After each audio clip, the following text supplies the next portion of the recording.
Vamos a abrir nuestras Biblias a 1 Corintios capítulo 15. Esas canciones acompañaban muy bien el mensaje de hoy.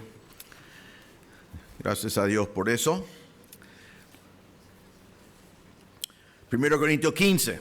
Hemos venido estudiando 1 Corintios y ahora volvimos a estudiar comenzando en capítulo 15. Hemos visto en el pasado que la iglesia de Corinto tenía muchos problemas que Pablo tenía que enfrentar, problemas éticas, morales, eclesiásticas, familiares, de muchas formas, pero ninguno como el problema de capítulo 15, que solo puede ser designado como un problema doctrinal. Y no solamente un problema doctrinal, sino una doctrina céntrico, que es que algunos de ellos estaban negando la resurrección de los santos. Es muy importante volver a marcar en esta semana, como hablamos la semana pasada, que ellos no estaban negando la resurrección de Cristo. Muchas personas malentienden eso y muchas veces he predicado este pasaje como si Pablo está tratando de probar que Cristo resucitó porque habían rechazado la resurrección de Cristo. Pero si ellos hubieran rechazado la resurrección de Cristo, no serían salvos. Sería imposible ser salvo si uno no cree que Cristo resucitó. Y Pablo en capítulo 15, versículo 1, dice además o declaró hermanos. Los llama hermanos. Y vimos la semana pasada 4 evidencias en sus vidas de que habían sido salvos. Habían recibido el Evangelio, estaban parados firmes en el Evangelio, habían retenido la palabra del Evangelio y fueron salvos, que está en un tiempo de verbo que significa que son salvos en tiempo continuo, siempre serán salvos. Entonces no es que habían negado la resurrección de Cristo, sino que no creyeron en la resurrección de los cuerpos de los santos. Podemos ver el problema en versículo 12, la segunda parte, que si Dios quiere vamos a llegar a eso la semana pasada, donde Pablo pregunta, ¿cómo dicen algunos entre vosotros que no hay resurrección de los muertos? Están hablando de los muertos en Cristo entre los corintios. Debemos volver a entender que, aunque obviamente no deben haber tenido dudas sobre eso, en el ambiente cultural, histórico, filosófico en el cual vivieron, es fácil encontrar cómo llegaron a esa conclusión. Porque los griegos romanos, basado en la filosofía griego, habían creído que el alma es bueno, es espiritual y es eterno. El cuerpo es malo, es carnal, y para ellos la muerte fue la liberación del alma del cuerpo. Entonces la idea de ellos fue siempre esas dos ideas juntos, que el alma es bueno, espiritual, el cuerpo es malo y carnal, y la muerte, mucho menos de querer resucitar en la carne, ellos querían deshacerse de la carne, era librarse de la parte malo con el cual ellos estaban. Entonces, los corintios en ese ambiente, algunos estaban diciendo que el cristiano que muere en Cristo cuando resucita, o que no resucita en el cuerpo. Ahora, el argumento de Pablo aquí va a ser, por varias semanas, todo el contrario de probar que Cristo resucitó. Su argumento es, vamos a comenzar con algo básico. Todos ustedes saben que Cristo resucitó. Y él va a argumentar, y lo vamos a ver mejor la semana que viene, él va a argumentar que si Cristo resucitó, entonces los muertos en Cristo también resucitan.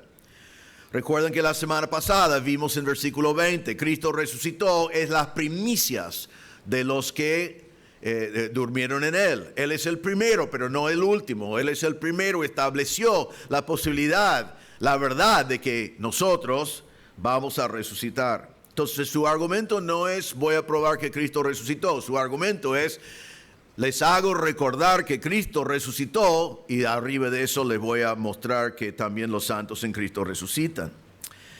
Entonces Pablo no intenta hacer eso, pero nosotros, al ver lo que Pablo está argumentando, podemos dar gracias a Dios que Pablo en su argumento revela lo siguiente, revela hoy que la resurrección que nos provee la salvación a nosotros, la salvación eterna, es afirmada por una multitud de testigos fieles. Eso es lo que vamos a ver hoy. Que la resurrección que establece nuestra salvación es afirmada por una gran multitud de testigos confiables. Y hoy vamos a ver 3 testimonios confiables de la resurrección de Cristo. Vamos a leer comenzando en versículo 1. Dice así: además os declaro, hermanos, el evangelio que os he predicado, el cual también recibisteis, en el cual también perseveráis, por el cual asimismo, si retenéis la palabra que os he predicado, sois salvos, si no creísteis en vano. Porque primeramente os he enseñado lo que asimismo recibí, que Cristo murió por nuestros pecados conforme a las Escrituras, y que fue sepultado, y que resucitó el tercer día conforme a las Escrituras, y que apareció a Cefas, y después a los 12. Después apareció a más de 500 hermanos a la vez, de los cuales muchos viven aún y otros ya duermen. Después apareció a Jacobo, después a todos los apóstoles, y al último de todos, como un abortivo, me apareció a mí. Porque yo soy el más pequeño de los apóstoles, que no soy digno de ser llamado apóstol, porque perseguía a la iglesia de Dios. Pero por la gracia de Dios soy lo que soy. Y su gracia no ha sido en vano para conmigo, antes he trabajado más que todos ellos, pero no yo, sino la gracia de Dios conmigo. Porque, o sea yo, o sea ellos, así predicamos, y así habéis creído. Entonces vamos a ver en estos versículos 3 testimonios confiables de la resurrección de Cristo. Pablo dice en versículo 3, porque primeramente os he enseñado, primeramente. Es interesante estudiar esa pequeña palabra que los comentaristas tienen muchas conversaciones sobre primeramente en qué sentido. Y creo que es en muchos sentidos. Yo le voy a mencionar en cuáles maneras él quiere comenzar con esto, porque es primero. Primeramente, os he enseñado lo que asimismo recibí, que Cristo murió por nuestros pecados conforme a las Escrituras, que fue sepultado y que resucitó el tercer día conforme a las Escrituras. Es primero en importancia. Es primero en importancia porque esto es el centro del cristianismo. Sin la verdad de versículos 3 y 4, no seríamos salvos. No habría cristianismo, no tendríamos vida eterna, porque todo depende de este mensaje del Evangelio y de la resurrección de Cristo. Él nos va a mostrar aquí que aunque casi todos los mensajes que se predican, todo eso, lo que nos impresiona es que Jesús fue visto por Pedro y por Jacobo y por los discípulos y por los 500, pero Pablo nos va a argumentar primeramente que hay algo mejor que los testigos oculares, que es el testimonio del Antiguo Testamento.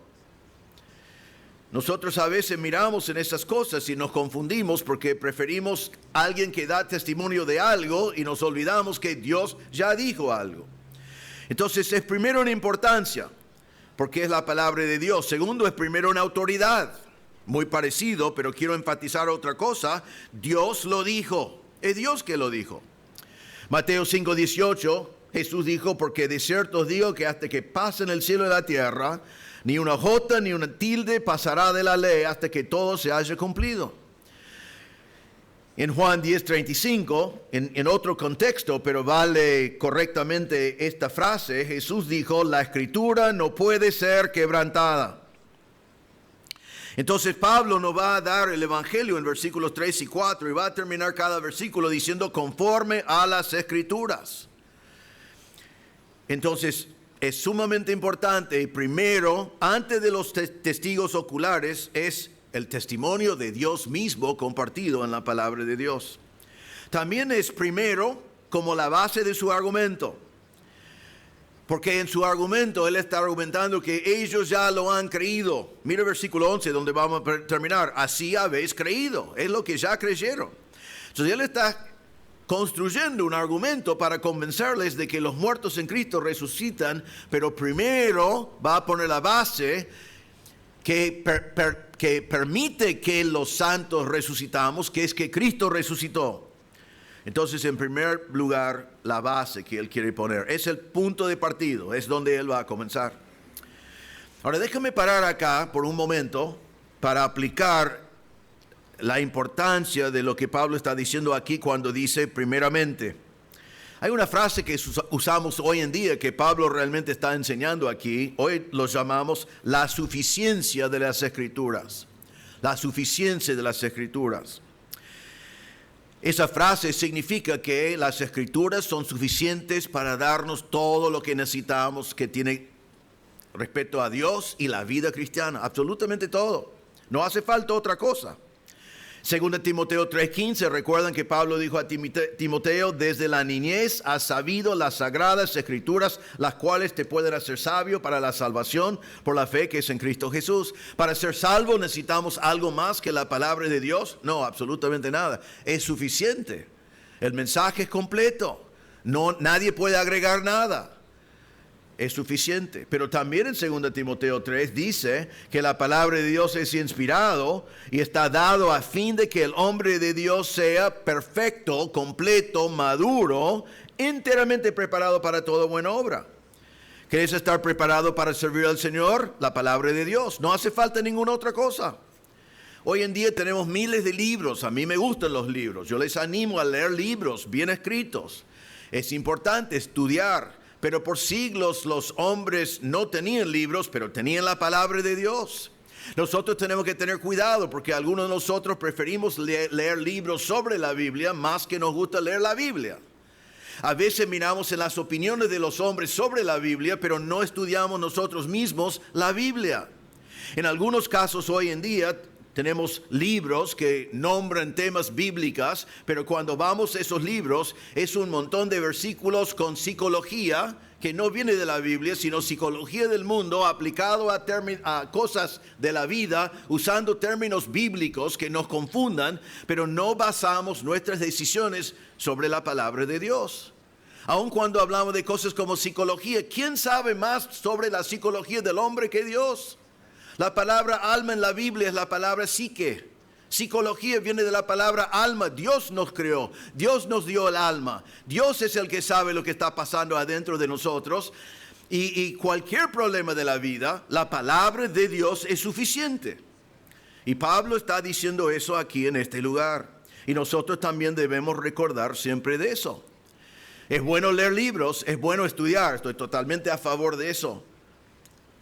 Pero la palabra de Dios es suficiente y debe ser la base de todo lo que creemos y lo que hacemos. Me gusta Romanos 10, 6 en adelante, que nosotros conocemos bien, versículos 9 y 10, pero Pablo allí hablando de la salvación dice así, pero la justicia que por la fe dice así, no digas en tu corazón, ¿quién subirá al cielo? Esto es para traer abajo a Cristo. ¿O quién descenderá al abismo? Esto es para hacer subir a Cristo de entre los muertos. Mas ¿qué dice? Cerca de ti está la palabra, en tu boca, en tu corazón. Esta es la palabra de fe que predicamos. Y allí Pablo está diciendo que en su tiempo, como en nuestro tiempo, la gente quería cosas espectaculares. Alguien dice, yo subí al cielo y vi a Cristo, ahora voy a dar testimonio. Pablo dice, no. Alguien dice, yo bajé, ya morí, yo resucité. Y la Biblia dice, no. Y Pablo dice, olvídate de esas cosas porque la palabra ya está en tu boca, ya está para leer, ya está así. La palabra de fe que predicamos que te salva, ya está presente, no tenés que ir al cielo a buscarlo, ir al sol para buscarlo. Y después dice, cerca de ti está la palabra en tu boca, en tu corazón. Esta es la palabra de fe que predicamos, que si confesares con tu boca que Jesús es el Señor y creyeres en tu corazón que Dios le levantó de los muertos, serás salvo. Entonces, hermanos, la suficiencia de las Escrituras es importante no solamente entender que la Biblia es inspirada por Dios y es la única fuente de fe y doctrina como creemos como bautistas y como creyentes, pero la palabra de Dios es suficiente. No seamos engañados, aún en el mundo eclesiástico hay una fuerte idea que la Biblia es bueno, pero para problemas graves hay que ir a un profesional. Porque un profesional sabe más que Dios, seguramente, ¿no? Perdón, lo digo irónicamente. Es lo que muchos creyentes no dirían con su boca, pero es lo que practican con sus vidas. Entonces Pablo dice acá, primeramente, lo que le voy a dar viene de las Escrituras. Ahora observen una frase que Pablo utiliza en versículo 3, porque primeramente os es enseñado lo que asimismo recibí. Pablo allí con esa frase está dando una fórmula, un resumen rabínico. Los rabinos tenían la costumbre de enseñar en esa manera. Recibieron y entregaron. La palabra enseñar allí, cuando dice, versículo 3, he enseñado lo que asimismo recibí, no es la palabra común para enseñar. Yo mismo diría que no es la mejor traducción, sino la mejor traducción de la palabra sería he entregado. Está diciendo, yo recibí el Evangelio. Alguien me dio el Evangelio a mí, yo lo recibí de la palabra de Dios y ahora lo entrego. Lo paso a otro, lo encomiendo, lo doy, lo transmito a otro. Eso es lo que Pablo está diciendo allí. Y así es el plan de Dios para la prédica del Evangelio desde el principio hasta el día de hoy. Cada uno de nosotros que conocemos a Cristo como Salvador, recibimos el Evangelio. Quizás lo recibimos directamente de la Biblia, quizás lo recibimos de algún hombre que nos explicó la Biblia, pero alguien nos habló de Cristo y recibimos el Evangelio. Y ahora tenemos que hacer lo mismo como Pablo, que dice, lo que recibí, también os he entregado. Y está diciendo a ellos, yo entregué a ustedes cuando fui a Corinto el mismo Evangelio que yo había recibido. Vos y yo que recibimos tenemos el deber y también el privilegio de entregar a otros lo que nosotros hemos recibido. Pablo dio la misma fórmula en 2 Timoteo 2:2, hablando más ampliamente a toda la palabra de Dios, cuando dijo a Timoteo, lo que has oído de mí ante muchos testigos, esto encarga a hombres fieles que sean idóneos para enseñar también a otros. Misma fórmula. Pablo enseña a Timoteo, Timoteo enseña a hombres idóneos enseñan también a otros. Y te pregunto en esta tarde, ¿dónde estás tú en esa cadena? ¿Dónde estás tú? ¿La cadena termina contigo? ¿O vas a también dar lo que has recibido? Pasar a otros lo que el Señor encomendó a ti. Versículos 3 y 4 terminan con la misma frase los dos. Pablo va a enseñarnos algo que enseña conforme a las Escrituras. Ahora debemos entender que en este contexto Pablo está diciendo, le voy a predicar el Evangelio que yo recibí del Antiguo Testamento. El Antiguo Testamento enseña que Jesús murió. El Antiguo Testamento enseña que Cristo resucitó. Eso es el mensaje que yo voy a predicar conforme a las Escrituras. Ahora yo estaba pensando en eso y eso es así. Debemos entender el pasaje así. Pero nosotros podemos decir hoy en día que hemos recibido el Evangelio del Antiguo Testamento, de los Evangelios, del libro de los Hechos, de las epístolas. En Apocalipsis se ve en casi todas las páginas. El mensaje del Evangelio se ve desde el principio de Génesis hasta el final del libro de Apocalipsis. La resurrección de Cristo que hace posible el mensaje del Evangelio, que hace posible que vos y yo tengamos vida eterna, perdón de pecados y que algún día resucitaremos corporalmente. Qué lindo que el mensaje es lo mismo, no hay confusión y se ve en toda la palabra de Dios. Todos concuerdan. Entonces Pablo ahora nos da el mensaje del Evangelio y está enfatizando la resurrección de Cristo como su argumento del Antiguo Testamento. Versículo 3. Primeramente, os he enseñado lo que recibí, que Cristo murió por nuestros pecados conforme a las Escrituras. Uno mira en esa palabra, cuando hacemos los estudios inductivos, preguntamos a veces, ¿qué es la palabra clave? Y allí uno mira en esa frase y dice, ¿cuál sería la palabra clave de esa frase? Cristo o murió, pecados.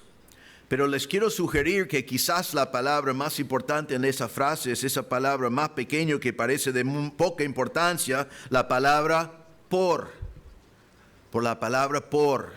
Cristo murió por nuestros pecados. La palabra en griego es la palabra uper y significa a causa de, o a favor de, o en lugar de, o en sustitución. Él murió por nuestros pecados. Eso debe ser obvio porque Él no murió por sus propios pecados. La Biblia dice que la paga del pecado es la muerte y todos nosotros morimos. Nacimos muertos, somos muertos espirituales, fuimos muertos espirituales cuando nacimos y morimos físicamente. ¿Pero por qué? Porque somos pecadores. El único que no tenía que morir en toda la historia es Jesús porque Él nunca pecó. 2 Corintios 5:21 dice, al que no conoció pecado, porque nosotros lo hizo pecado.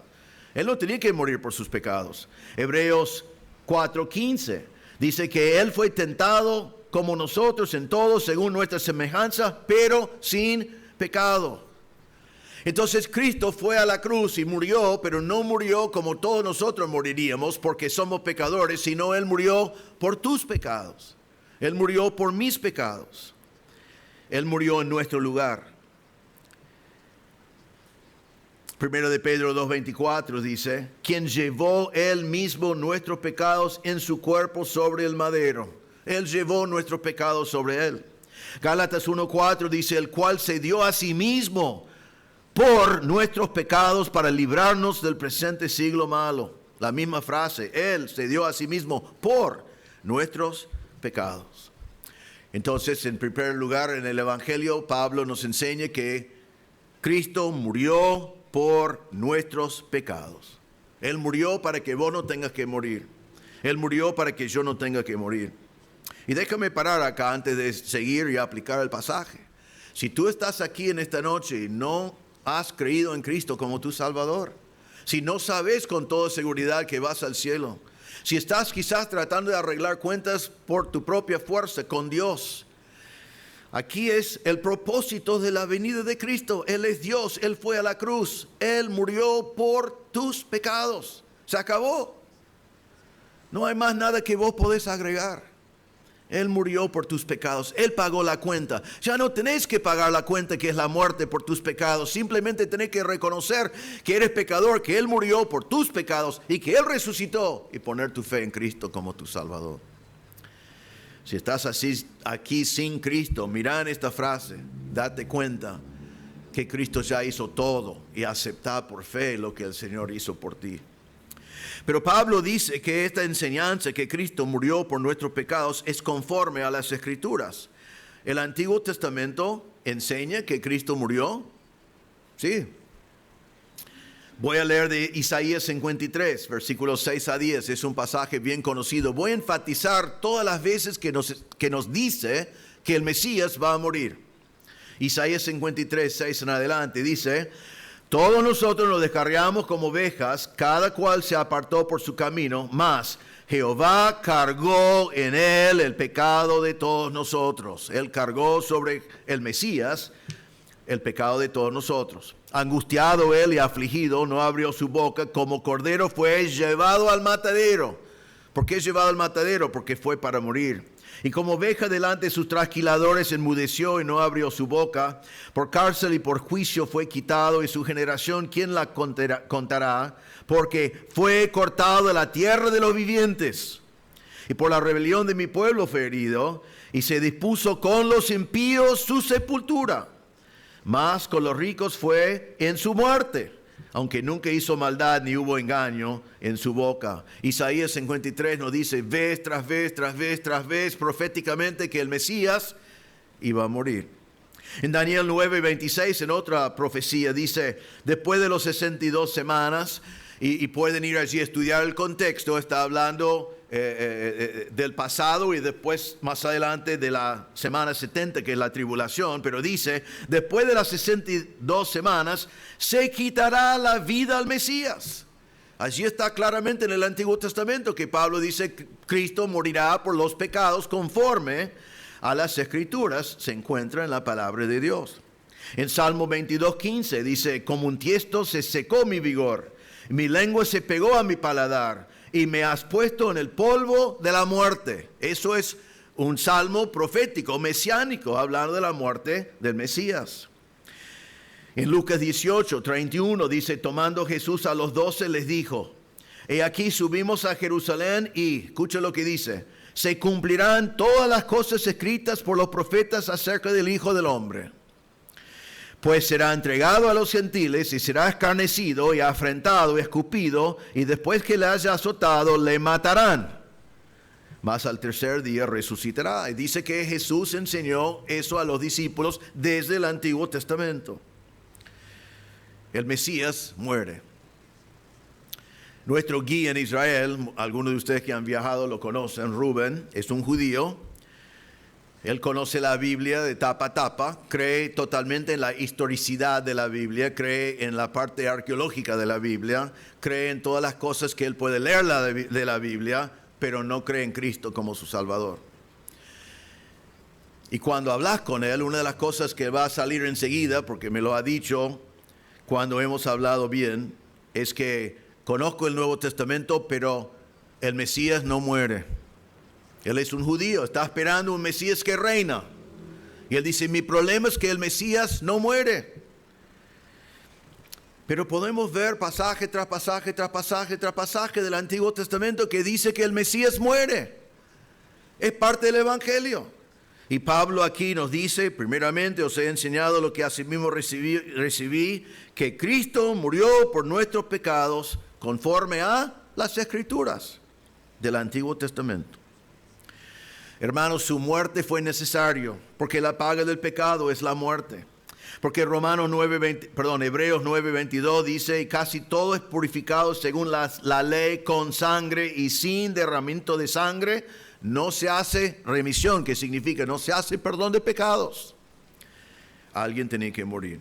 Entonces, vemos el testimonio de la palabra de Dios es que el Mesías murió por nuestros pecados. Pero después, versículo 3, dice, y Jesús fue sepultado.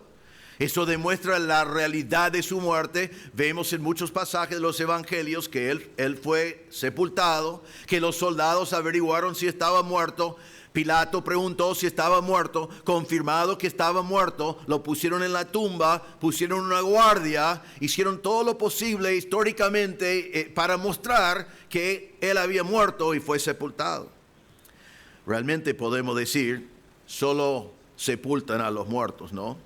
Pero ¿qué pasó después? Y dice, y que resucitó el tercer día, conforme a las Escrituras, otra vez del Antiguo Testamento. Quiero que observen que cuando hablamos de que murió es un verbo pasado, es aorista, es el pasado, es algo que ya pasó. Fue sepultado, es aorista, que es el pasado, algo que ya pasó. Pero la frase que resucitó es un verbo perfecto pasivo. Eso tiene dos cosas importantes que fue perfecto pasivo. Primero, el hecho de que es un verbo perfecto significa que no solamente resucitó en el pasado, sino resucitó una vez para siempre. Ha sido resucitado.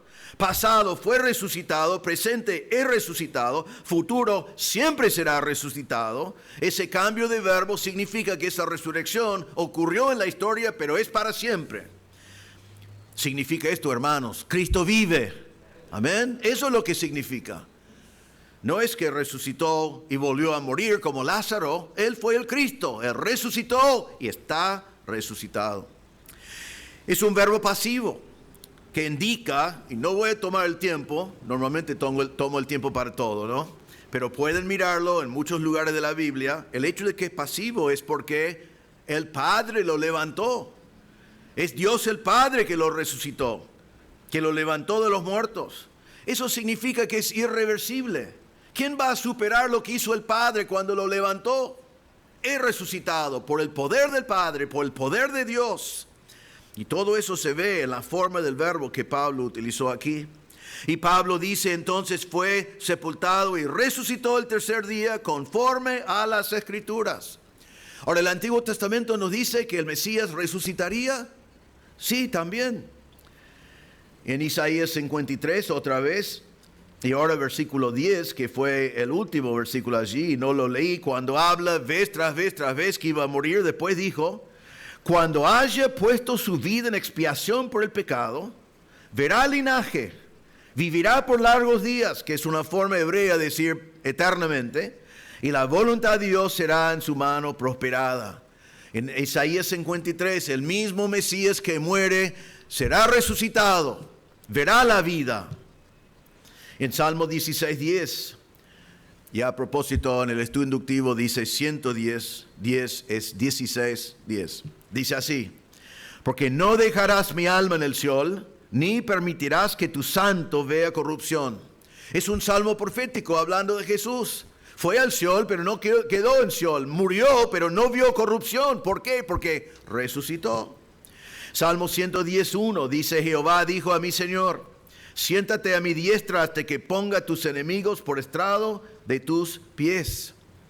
En Hechos capítulo 2, cuando Pedro predicó, citó esa profecía y decía: así que exaltado por la diestra de Dios y habiendo recibido del Padre la promesa del Espíritu Santo, ha derramado esto que vosotros veis y oís. Porque David no subió a los cielos, pero él mismo dice: dijo el Señor a mi Señor, siéntate a mi diestra, hasta que ponga a tus enemigos por estrado de tus pies.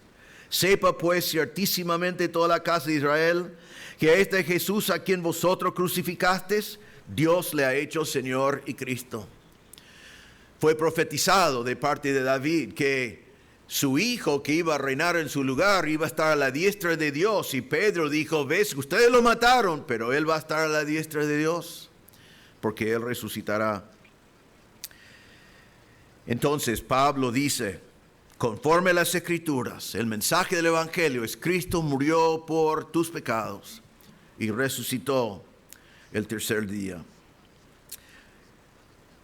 Las Escrituras del Antiguo Testamento predican el mismo Evangelio que Cristo predicó, la misma resurrección.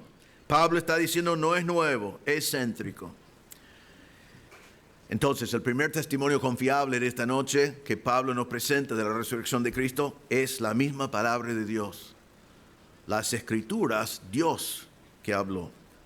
Realmente con eso debemos decir amén, cerramos la Biblia y nos vamos. Porque ¿sabe qué? A mí me gustan los testigos oculares que encontramos aquí.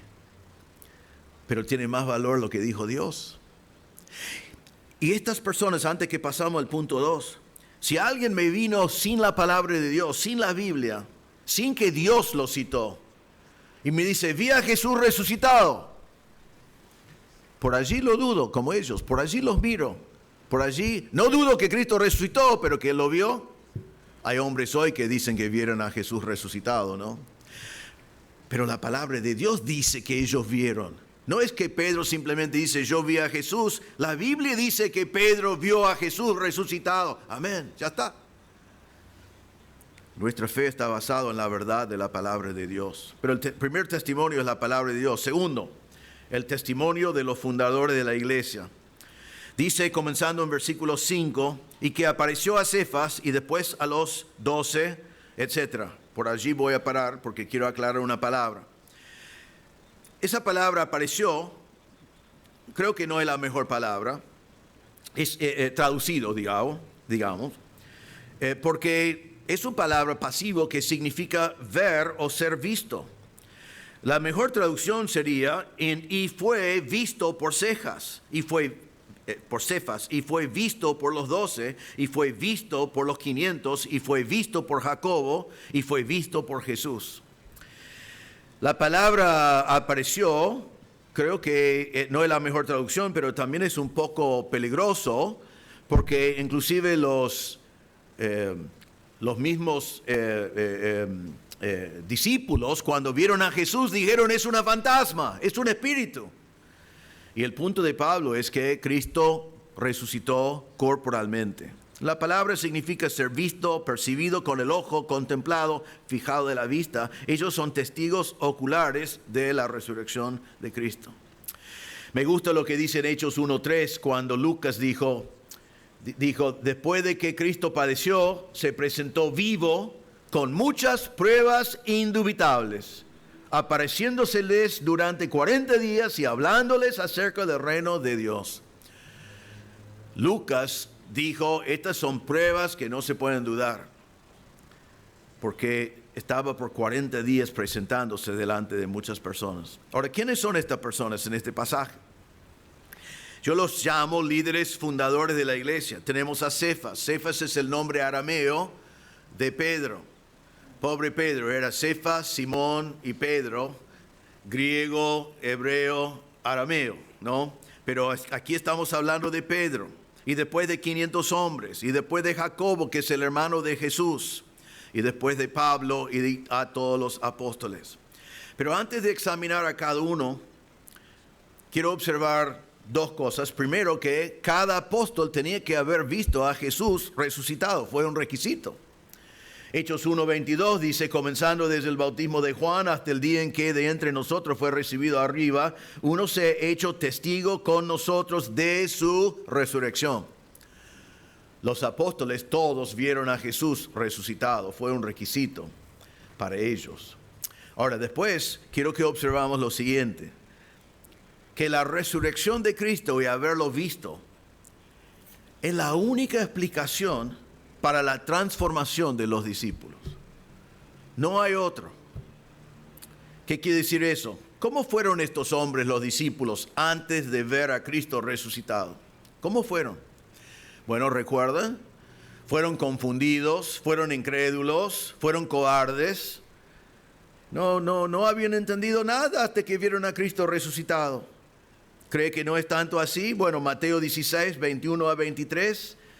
Jesús comenzó a declarar a sus discípulos que le era necesario ir a Jerusalén y padecer mucho de los ancianos, de los principales sacerdotes, de los escribas, y ser muerto y resucitar el tercer día. Y sus discípulos, llegando al final de sus 3 años con él, pueden haber dicho, decinos no más, que vas a morir por ¿qué es? No, ¿qué dijeron? ¿Te acordás? Entonces Pedro, tomándole aparte, comenzó a reconvenirle, diciendo, Señor, ten compasión de ti, en ninguna manera esto te acontezca. Después de 3 años, el Señor les dice el Evangelio y Pedro dice, no, le reprendió, le dijo, no, estás equivocado, no va a pasar eso, no vas a morir, no queremos que pase eso. Y el Señor tiene que decir a Pedro, justo un poquito antes de que murió, quítate delante de mí, Satanás. Estás hablando la idea de Satanás porque tú quieres que reino en vez de que muera por los pecados del hombre. Y dice, me eres tropiezo porque no pones la mira en las cosas de Dios, sino en lo de los hombres. Esos son los discípulos antes de ver a Cristo resucitado. ¿Recuerdan en Getsemaní? Vienen los soldados para detener a Jesús. Y dice, mas todo esto sucede para que se cumplan las escrituras de los profetas. Entonces todos los discípulos dejándole, ¿qué hicieron? Huyeron, corriendo, se fueron. No estaban dispuestos a estar con Jesús en ese momento, no quieren estar con Él, no querían sufrir las consecuencias de ser su discípulo. En Mateo 26, versículos 74 y 75, recuerden que más temprano en ese mismo día el Señor dijo a Pedro, hoy me vas a negar 3 veces. Y Pedro dijo, en ninguna manera voy a hacer eso, jamás voy a hacer eso. Estoy dispuesto a morir contigo antes de negarte. Y pocas horas después de una buena siesta, ¿no? Que él dormía mientras que el Señor oraba, y ahora le acusan y dicen, vos estabas con él. Y dice, no lo conozco. Él dijo, no conozco al hombre. Enseguida cantó el gallo. Entonces Pedro se acordó de las palabras de Jesús que le había dicho, antes que cante el gallo me negarás 3 veces. Pedro sobre todo quería salvar a sí mismo. Estaba allí en la casa de Caifás y dijeron, estabas con él. No lo conozco. No tengo nada que ver con él. En Juan 20, versículo 19, dice que aun después de que Cristo resucitó, y ellos habían escuchado rumores de que Cristo resucitó, pero no lo habían visto todavía como grupo. Y dice, cuando llegó la noche de aquel mismo día, el primero de la semana, estando las puertas cerradas en el lugar donde los discípulos estaban reunidos, por miedo de los judíos, vino Jesús y puesto en medio le dijo, paz a vosotros. ¿Dónde están los discípulos? Después, aún ya resucitó el Señor. Están allí en el aposento alto con la puerta cerrada, con miedo, temblando.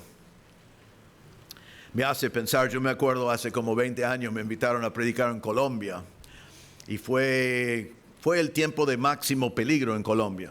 En ese tiempo, justo un amigo mío de la Facultad Bíblica murió en Colombia siendo misionero allí en esa misma época. Prediqué en su iglesia cuando fui.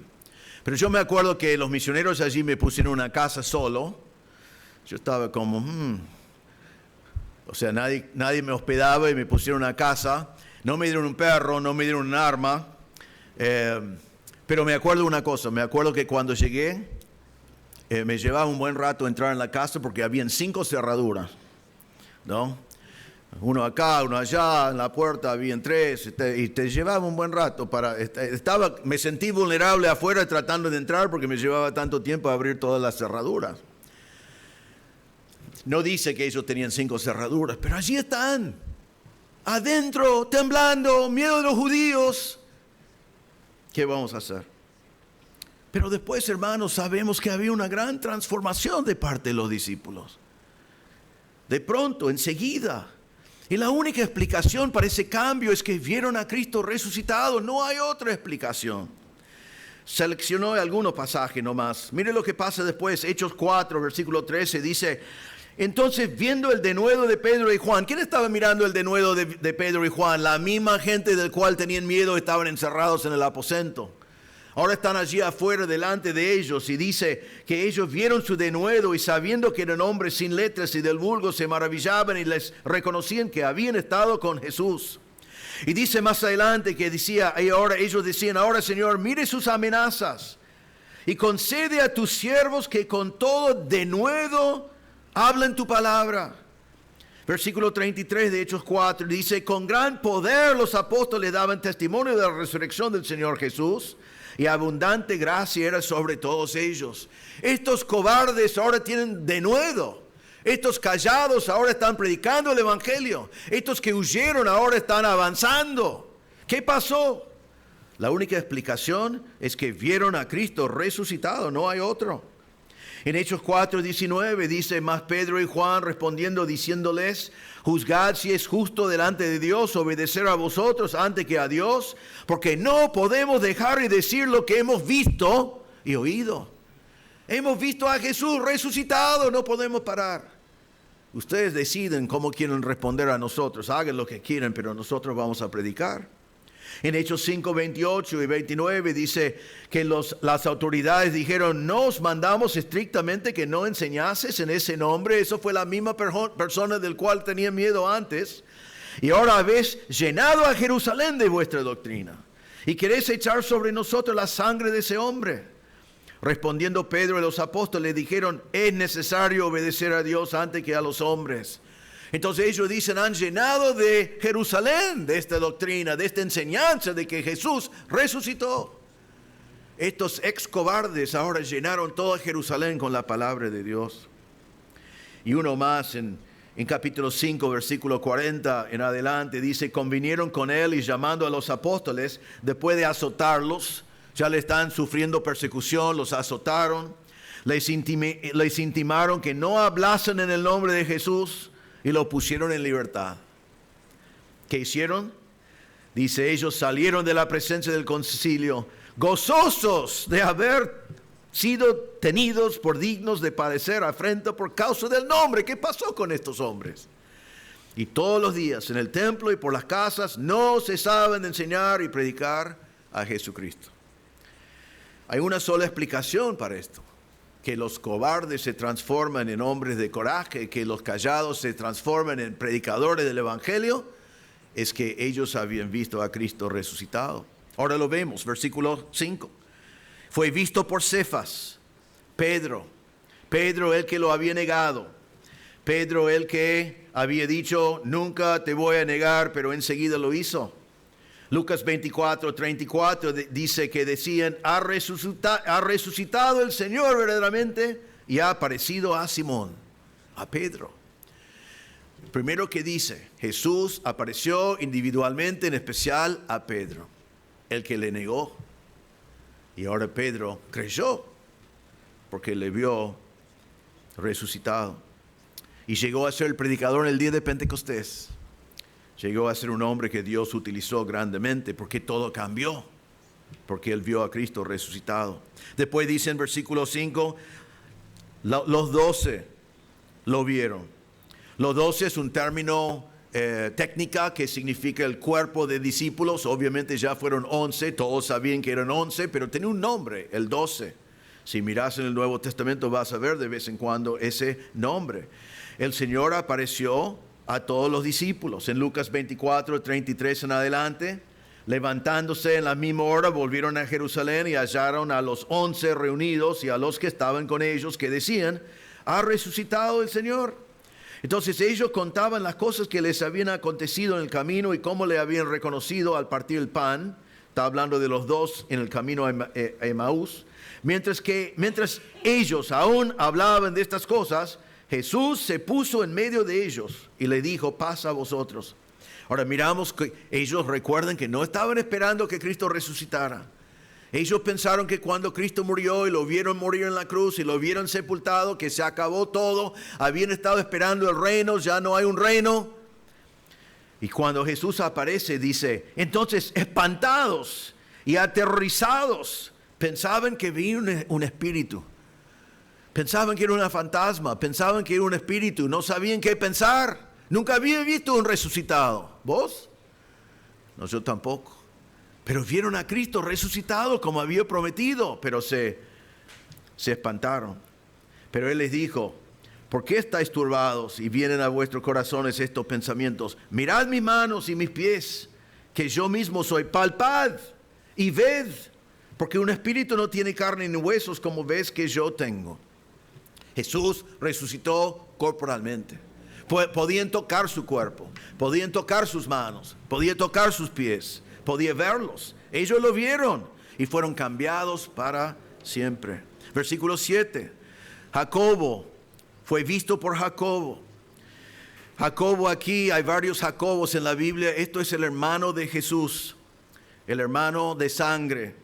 Nos dice en Juan 7, versículo 5, que los hermanos de Jesús no habían creído en Él, porque ni aún sus hermanos creen en Él. Vemos en algunos momentos es como que se burlaron de Él. Ellos eran incrédulos en cuanto a lo que Él decía de sí mismo. Pero es increíble que cuando llegamos después de la resurrección, enseguida vemos los hermanos de Jesús, que todos son convertidos. Y aquí encontramos a Jacobo, que había visto a Jesús resucitado. Ya en Hechos capítulo 1, dice, entrados subieron al aposento alto y nombra a los apóstoles y todos los que estaban allí. Y dice, todos estos perseveraban unánimes en oración y ruego con las mujeres y con María la madre de Jesús y con sus hermanos. Los hermanos de Jesús se convirtieron. Este hombre, Jacobo, el hermano al cual el Señor apareció, dice Pablo de él en Gálatas 1:19, pero no vi a ninguno otro de los apóstoles cuando fue a Jerusalén, sino a Jacobo, el hermano del Señor. Era uno de los líderes en Jerusalén. En Gálatas 2:9, Pablo dijo, reconociendo la gracia que me había sido dada, Jacobo, Cefas y Juan, que eran considerados como columnas en Jerusalén. Pablo dice, este hermano de Jesús que antes no creyó, ahora es una columna en Jerusalén. En Hechos capítulo 15, en lo que se llama el concilio de Jerusalén, dice que cuando ellos callaron, Jacobo respondió diciendo, varones hermanos, oídme. El líder de la iglesia de Jerusalén en capítulo 15 fue Jacobo, el hermano de Jesús. Antes había otro Jacobo encargado, él murió en capítulo 12, Herodes lo mató. ¿Qué es lo importante de todo esto? El hermano de Jesús que antes no creyó, ahora vio a Cristo resucitado y ya está allí orando, ya está allí predicando, ya está como columna, ya está allí liderando, se transforma en uno de los grandes hombres de Dios en la iglesia primitiva.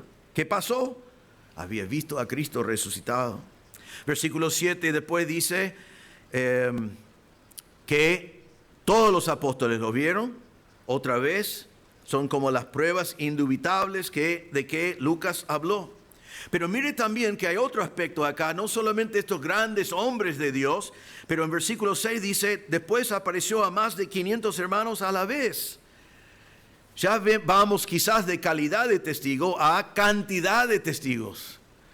500 a la vez.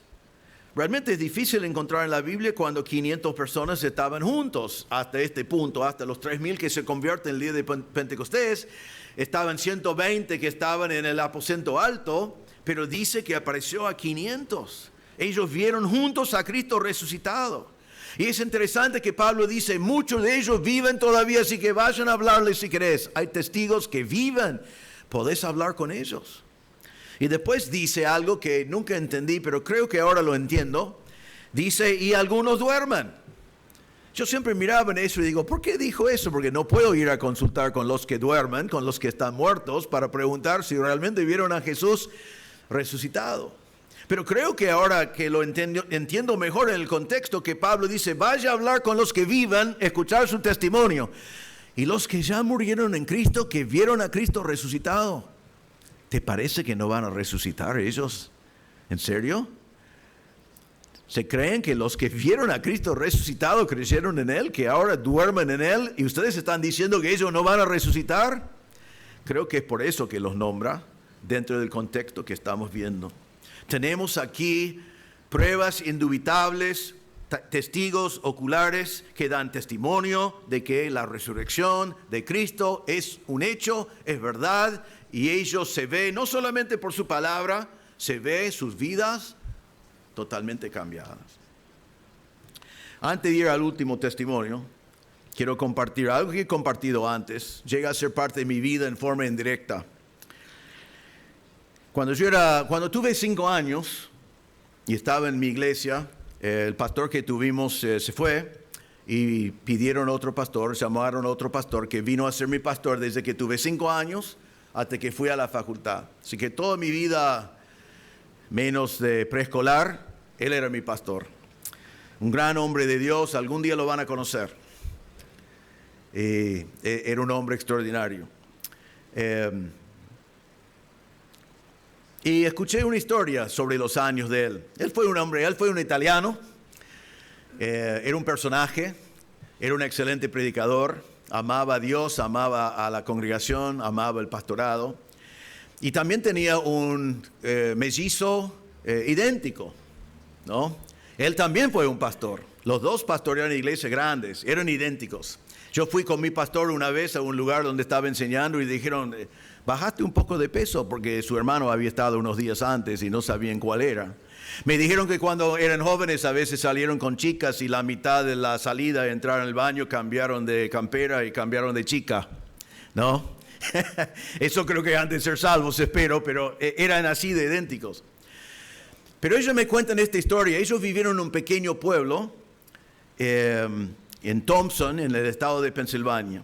Ellos no conocieron a Cristo, tenían muchos parientes allí, muchos familiares, muchos amigos. Y había un hombre que vivía en Thompson, que ellos lo conocieron después como el tío Ott, y yo solo conozco ese nombre, tengo escrito en algún lugar su nombre. Él fue un abogado de la mafia. Él fue un abogado totalmente en el pecado, cualquier cosa ilegal, estaba en cualquier cosa. Él odiaba a Dios. Odiaba a Dios tanto que no solamente no creyó en Dios, sino quería probar que Dios no era verdad y que la resurrección no es verdad. Entonces él se dedicó, según la historia que escuché de mi pastor y de los otros que yo conozco, que conocieron a él, él decidió tratar de probar que Jesús no resucitó. Entonces decidió leer la Biblia para probarlo. Eso es una historia que ha pasado con unos cuantos en la historia. Y según lo que me han contado, él estaba leyendo la Biblia, tratando de probar que la resurrección es falso, y llegó a este capítulo. Y leyó este capítulo. Era muy de tarde, su esposa estaba ya durmiendo, y él fue a la cama, la despertó. Dijo, despiértate. Dice, ¿qué pasa? Dice, mira, leí este capítulo, déjame compartirlo. Y ella está como, ¿qué te pasa? ¿Viste? Porque él quería probar que la resurrección no es verdad. Y él dijo, yo como abogado no podía ir nunca a la corte con estos testigos y perder. Nunca tuve un caso que yo traté como abogado con tantos testigos firmes para una verdad. Y él dijo, con todos estos testigos, la resurrección tiene que ser la verdad. Y él se convirtió. Abandonó su vida entera. Se hizo pastor en Thompson. Y en Thompson, realmente creo que vivió como 2 años después de convertirse. Se enfermó y murió. Pero Thompson fue cambiado totalmente por Cristo. Él predicó el evangelio a todo el mundo. Mi pastor se convirtió con él. Su hermano se convirtió con él. Su primo se convirtió con él. El hijo del primo, para que tengan punto de referencia, es el músico encargado de todo en la iglesia de MacArthur, por ejemplo. El hijo de él, que yo lo conocí, fue un líder de mi facultad bíblica. Y ustedes no lo conocen, pero le podían nombrar hombre tras hombre, tras hombre, tras hombre, tras hombre, que hoy están con el Señor, pero cuando yo era joven eran los líderes que yo conocí de todas las iglesias, todos convertidos por el testimonio del tío Ott. El tío Ott puso parlantes afuera de su iglesia cuando no habían parlantes prácticamente. Estamos hablando de hace muchos años y no le importaba si los vecinos estaban molestos. Él puso parlantes para que todos escuchen el evangelio. Él tiene un vecino enfrente que le odiaba probablemente por los parlantes, ¿no? Y él entonces puso en su último testamento que él quería que el vecino enfrente llevara su cajón. Así le podía obligar a entrar en la iglesia a escuchar el evangelio. Este hombre fue convertido milagrosamente y dedicó 2 años de su vida a predicar el evangelio. ¿Y por qué? Porque en una noche leyendo este pasaje fue convencido que el Jesús que él creyó que fue un mito y que no había resucitado, llegó a la convicción que ese Jesús resucitó. Y el Señor lo utilizó. No podía hacer otra cosa que predicar el evangelio, predicar el evangelio, predicar el evangelio, predicar el evangelio. Y yo viví las consecuencias de su ministerio.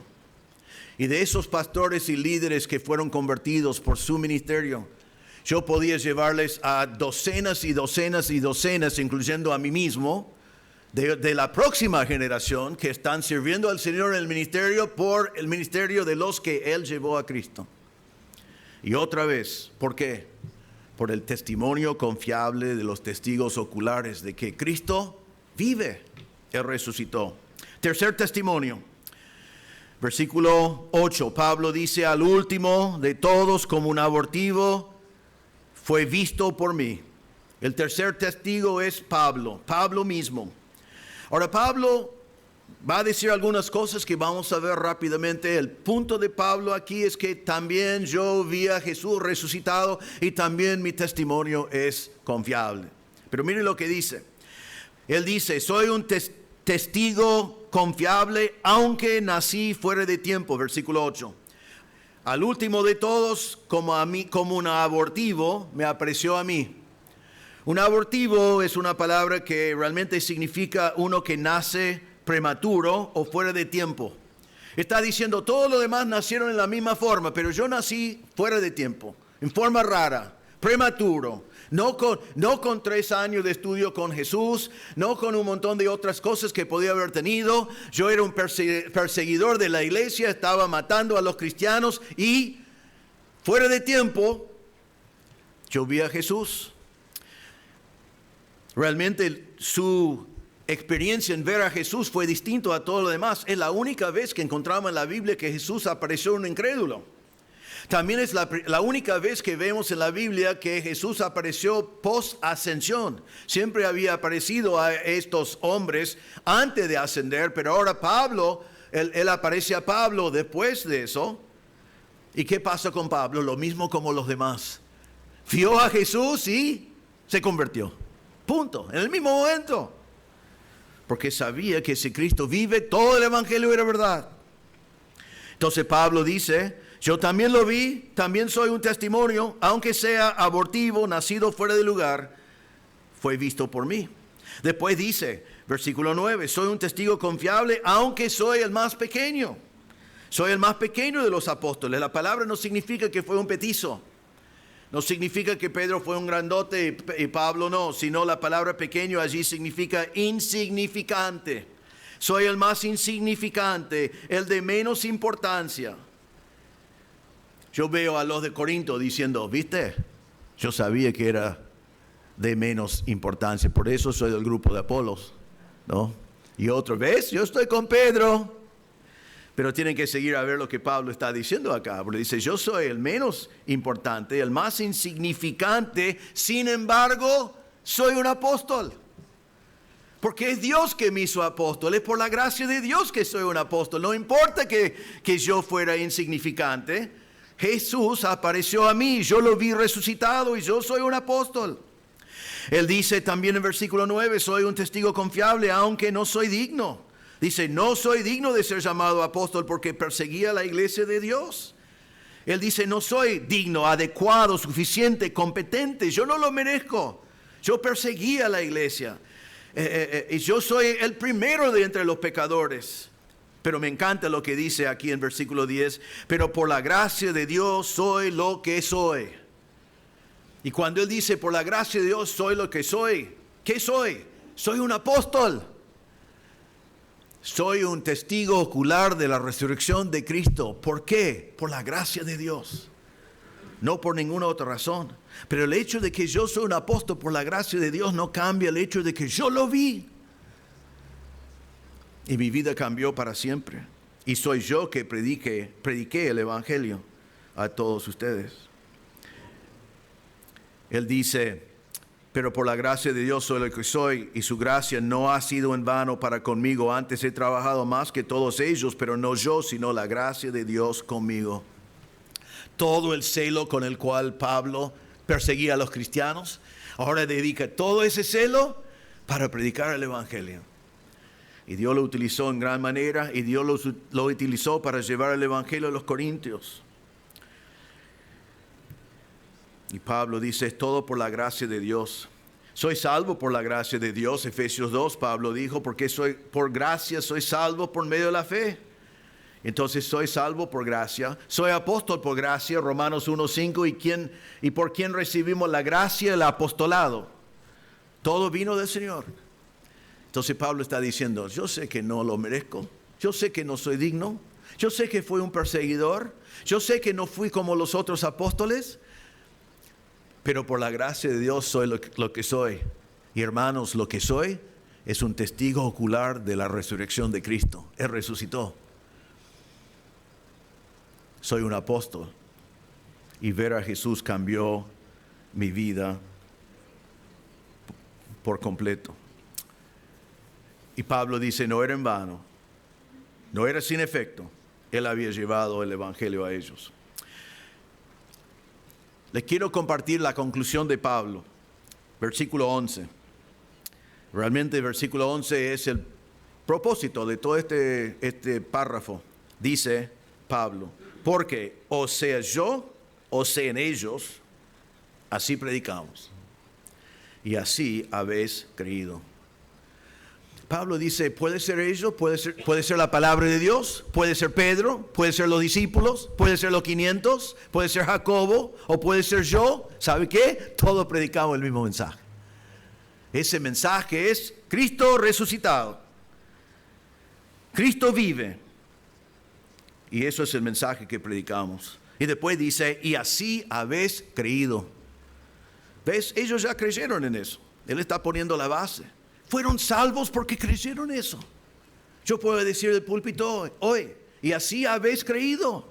Si eres creyente, si eres salvo en esta noche, es porque creíste en la muerte y resurrección de Cristo, ni más ni menos. El mismo mensaje, el mismo resultado. Ellos creyeron eso, y por eso fueron salvos. Las implicaciones de todo esto es que Cristo vive. Significa que su muerte fue suficiente porque Dios lo resucitó. Y también significa, hermanos, que vos y yo que hemos creído en Cristo, resucitaremos. Amén. Es tan seguro como la resurrección de Cristo. Así que, hermanos, en base a estas grandes verdades, predicamos a Cristo resucitado, el mismo mensaje de Pablo, el mismo mensaje del Antiguo Testamento, el mismo mensaje de toda la palabra de Dios. Predicamos a Cristo resucitado. Segundo, adoramos un Dios vive. Nuestro Señor vive, es un Cristo vivo. 3, resucitaremos también. Resucitaremos también. Vamos a ver eso en 2 semanas, mucho sobre eso. Pablo dijo, Jesús resucitó, primicias, nosotros también resucitaremos. Y hermanos, necesitamos vivir de acuerdo a la luz de esta verdad. Vivimos en un mundo que no cree en la resurrección de Cristo. Vivimos en un mundo donde la mayoría de la gente hoy en día creen que Cristo no es Dios y ser un hombre que murió, no hizo nada cuando murió y que no resucitó. Y ellos creen que nacimos, vivimos y morimos y allí termina. Y por eso tenemos tanto lo que se llama hoy hedonismo. Miramos todo alrededor y ¿qué es la meta principal de la mayoría de la gente en el mundo en el cual vivimos? Es placer. Comemos y bebemos porque mañana morimos. Es interesante que ese deseo inordenado para placer y la búsqueda de placer que se ve en el mundo realmente nos debe dar a nosotros compasión por ellos. Porque ellos actúan así, buscan ese placer en cualquier cosa simplemente porque no tienen ninguna esperanza de ninguna cosa más. Lamentablemente muchos cristianos miran eso y tienen envidia. Dicen, ojalá que podía hacer esas cosas, pero no puedo. Saben, hermanos, que nosotros tenemos algo mucho mejor. No tenemos que vivir para placer como propósito de la vida, porque vamos a vivir para siempre. Y el placer que vamos a disfrutar algún día no se compara con absolutamente nada que se ofrece acá. Así que vivir de acuerdo con esta verdad significa que no vivimos para placer hoy, sino vivimos para la gloria de Dios. Cuando tenemos que tomar una decisión, la decisión no es lo que va a producir sacrificio o placer, sino qué es lo que glorifica a Dios. No tenemos que vivir con miedo cuando viene una pandemia. Claro que debemos, con el cuerpo que Dios nos dio, con el templo del Espíritu Santo, tomar las precauciones, pero no miedo. ¿Por qué? Porque tenemos vida eterna. Siempre digo, y es verdad, lo peor que nos puede pasar es que estemos cara a cara con Jesús hoy. Eso es lo peor que puedo. O sea, no quiero decirlo así. Uno tiene miedo a la muerte. ¿Qué va a pasar en el próximo segundo? Cara a cara con Jesús. Eso no es el peor escenario que podemos tener. Y no vivimos vidas derrotadas porque ya tenemos la victoria en Cristo. Pablo va a decir al final de este capítulo, más gracias sean dadas a Dios que nos da la victoria por medio de nuestro Señor Jesucristo. Victoria sobre el pecado, victoria sobre la muerte, victoria para la vida cristiana. ¿Por qué? Porque Cristo resucitó. Hermanos, vivamos de acuerdo con esa verdad. Y si no estás aquí hoy y nunca creíste en Cristo como tu Salvador, Él murió por ti. Él pagó por tus pecados. Él resucitó. Él te ofrece la salvación gratuitamente. Él pagó el costo. Él murió en tu lugar. Reconozca que eres pecador y que necesitas de un Salvador. Y ponga tu fe en lo que Cristo hizo en la cruz cuando murió por tus pecados y resucitó para darte vida eterna. Oremos. Señor, te damos gracias por estas grandes verdades. Te damos gracias que más allá de los testigos oculares, tu palabra,